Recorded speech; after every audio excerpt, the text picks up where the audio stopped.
that we want to do and we will continue to do, and encourage my staff and our colleagues in our regional offices and grantees is to be listening to those folks who are living their life experience and helping to share it with us and carrying the message that in some cases will incorporate traditional and cultural knowledge. So I have a little video. Our Region 5 colleagues worked with an industrial hygienist with the Shakopee Madawakanton Sioux community.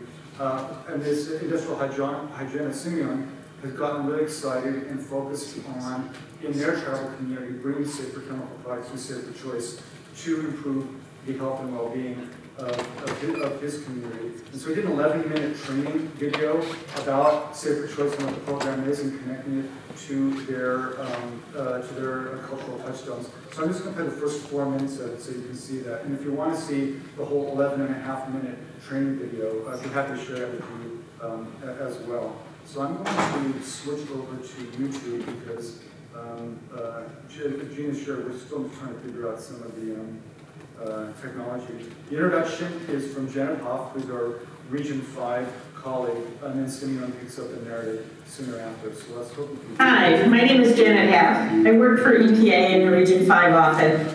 Wait, do you need IT help? The sound's coming out, but I'm just, he is really more dynamic than that picture shows.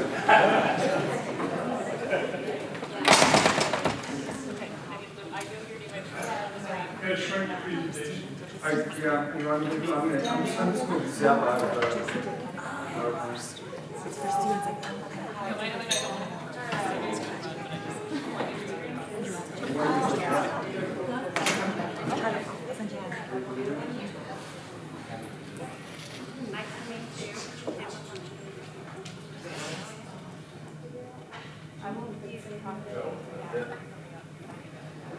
which serves Illinois, Indiana, Michigan, Minnesota, Ohio, Wisconsin, and 35 tribes.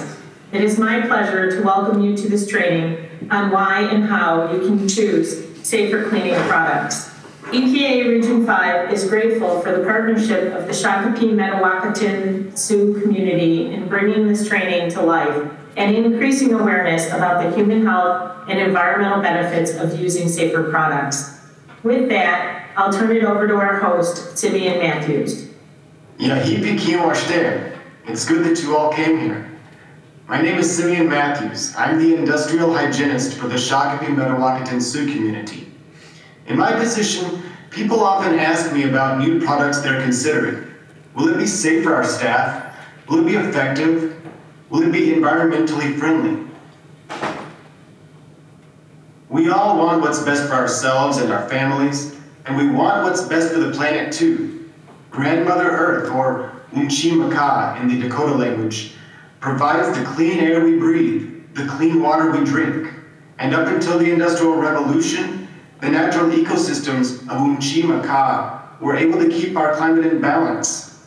To change course and stop the extreme temperatures and wildfires and natural disasters that are setting new records every year, it's going to require bold actions by the governments and corporations of the world. But we can make meaningful actions through our own everyday choices and behaviors too. Actions that protect ourselves and our families and our environment today. Today I will be sharing how you can help protect the health of the environment, your families, and your communities through the cleaning products you use. Specifically, I'm going to show and highlight the importance of safer cleaning products, and I'll show you a great tool for finding them, the EPA's Safer Choice label. Whether in public spaces, at work, or at home, exposure to cleaning products is part of daily life. People using cleaning products can be exposed when using the product or inhaling its fumes, and others using the space can be exposed through the fumes and residues left behind. This exposure can be harmful because many cleaning products contain ingredients that can be potentially of concern for people. For example, they may irritate the skin or the respiratory system. One question I get asked is how to find alternatives to products that are technically safe, but a worker or a community member still has a strong sensitivity to. Many cleaning products are also quite harmful if they're released to the environment or exposed to our pets or to wildlife. Using safer cleaning products benefits the health of workers, individuals, families, and pets. Using safer cleaning products also promotes better indoor air quality, which is particularly important for vulnerable groups such as children, the elderly, and those with asthma and other respiratory conditions or sensitivities. In addition to human health, using safer cleaning products also benefits the environment. The products we use make their way into our air and our waterways, for example, when they're washed down the drain. So using safer products is an important way to protect ecosystems and wildlife. Using safer cleaning products promotes healthier watersheds that are more resilient to the stresses caused by climate change. So, what counts as a safer cleaning product? And then he gets into the deeper into the training. So I just wanted to share that with you because we find it inspiring, and those kind of partnerships are the kind of partnerships that we want to continue, and eventually be able to step back, put ourselves out of business, and let other folks carry the torch or the baton forward. So with that, I will stop. I guess we have like time for one or two questions. I'm sorry I went on, but I get really excited about this stuff and I talk about it. So thank you for your patience, and thank you for everything you do every day, all the time.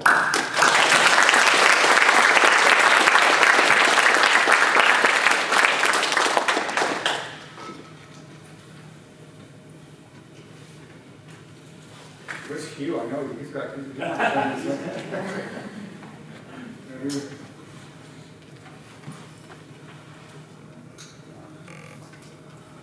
For this You are that specific thorough.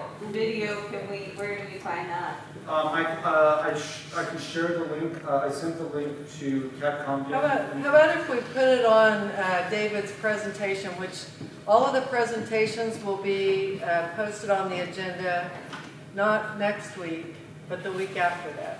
It's on EP's YouTube channel, but you got like, I want to scroll like through 150 videos, so as Gene said, we'll stretch out to it.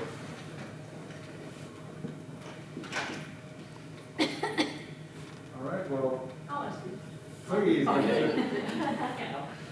David, so, it just seems that a lot of the P2 action, the moves to make a safer choice, all this stuff is voluntary in its, in its scope. So I was just wondering if you think there's any room for P2 actions under the risk management rules under Section 6 review. Right. So Section 6 is a portion of the Toxic Substance Control Act that mandates that EPA evaluate existing chemicals in commerce to identify whether or not they pose unreasonable risk, and then to take action if we make a finding of a determination of unreasonable risk. And that's kind of decoding a little bit, I think. Yeah, thank you. I'm sorry.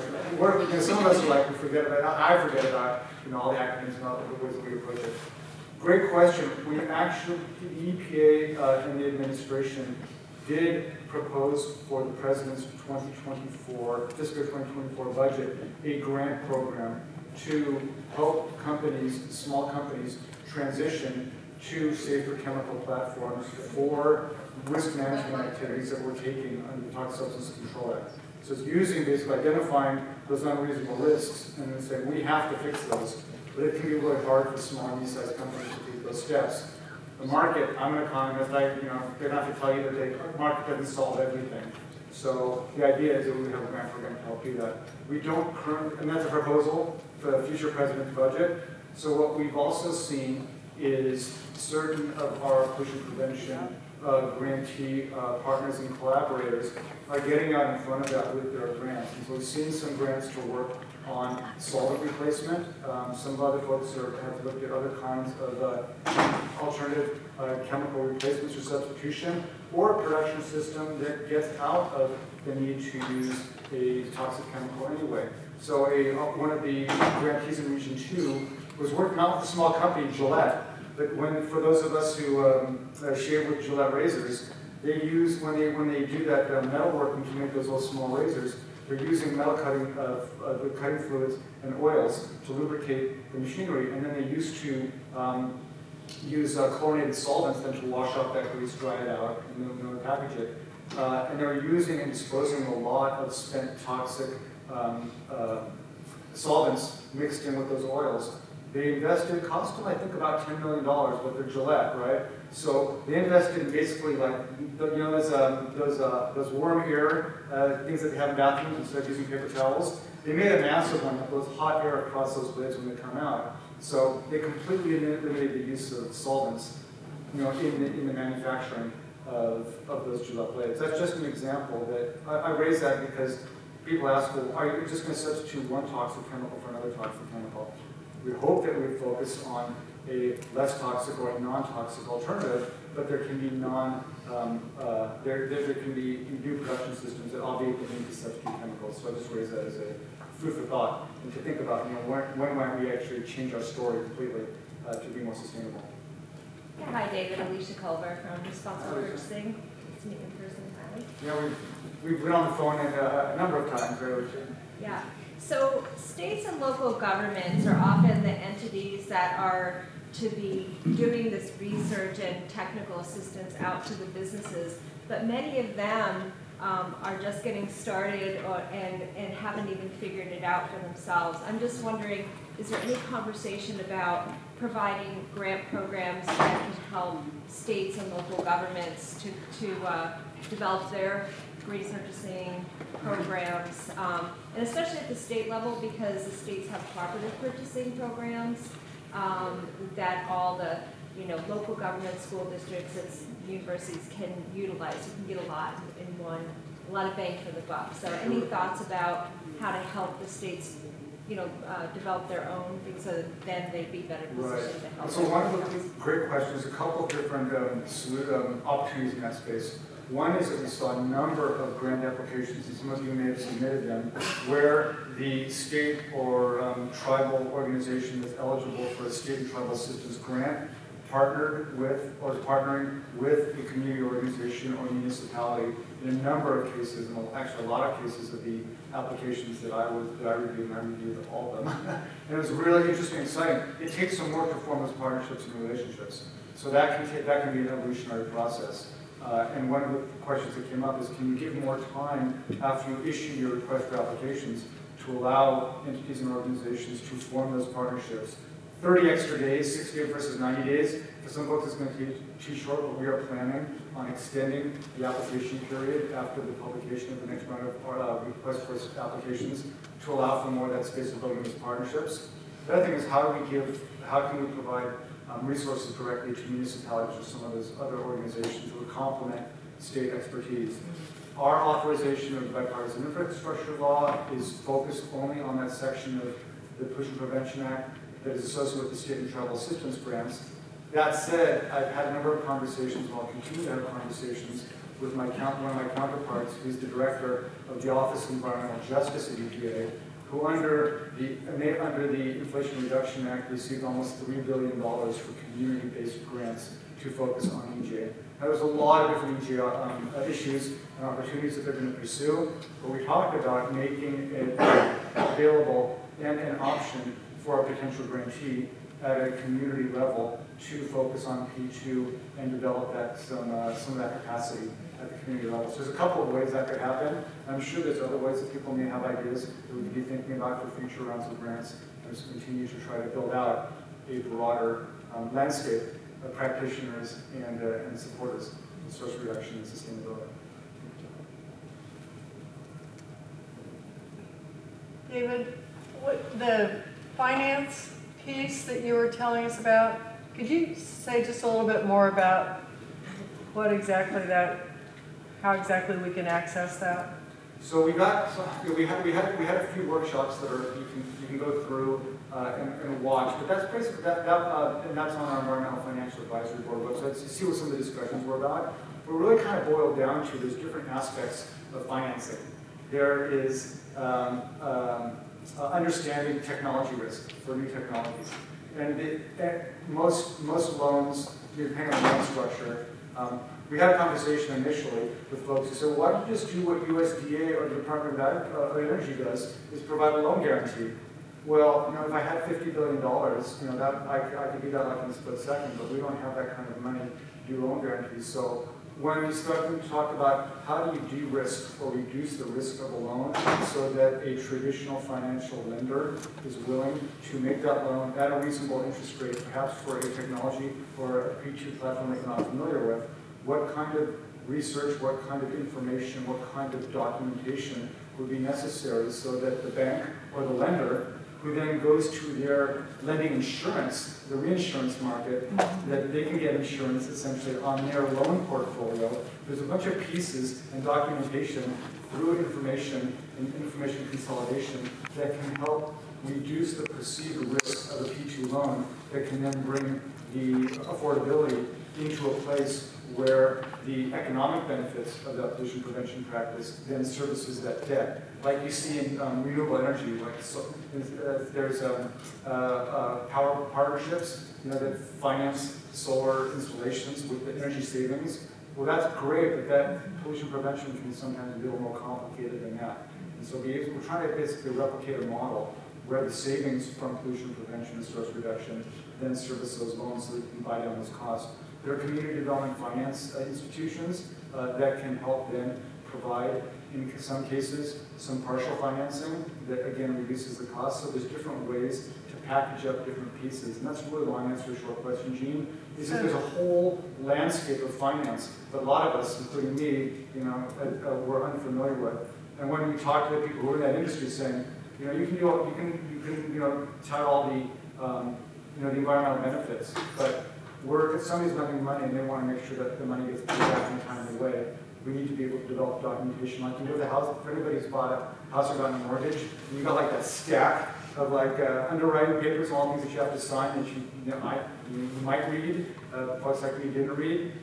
There's a lot of documentation that goes with that. And how can we orient a model like that in the P2 space? So we'd be happy to talk. We want to develop modules that aren't so dense that they become overwhelming. And we can then create a training or access to P2-oriented tools for putting together financing solutions for businesses to capitalize. So if I could rephrase what you said, you've done this preliminary work that will help us eventually be able to help our clients Correct.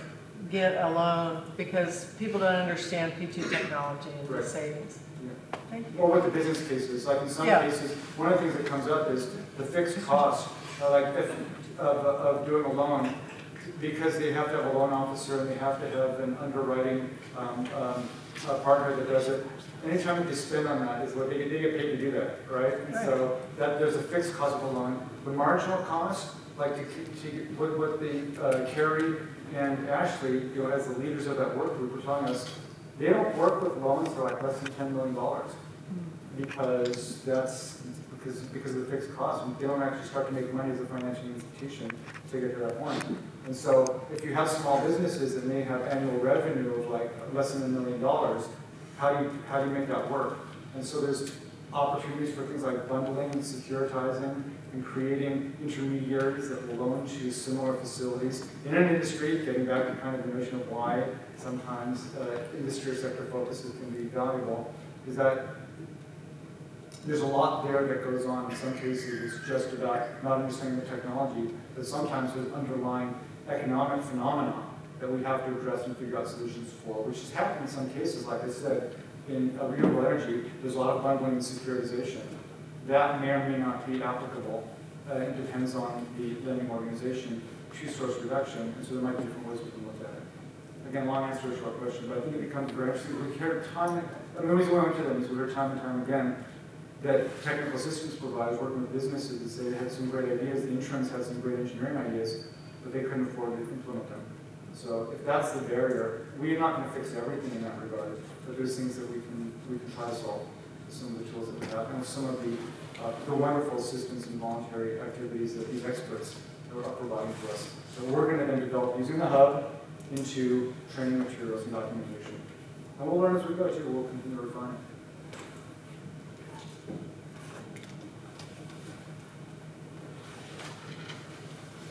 Thank you, everybody.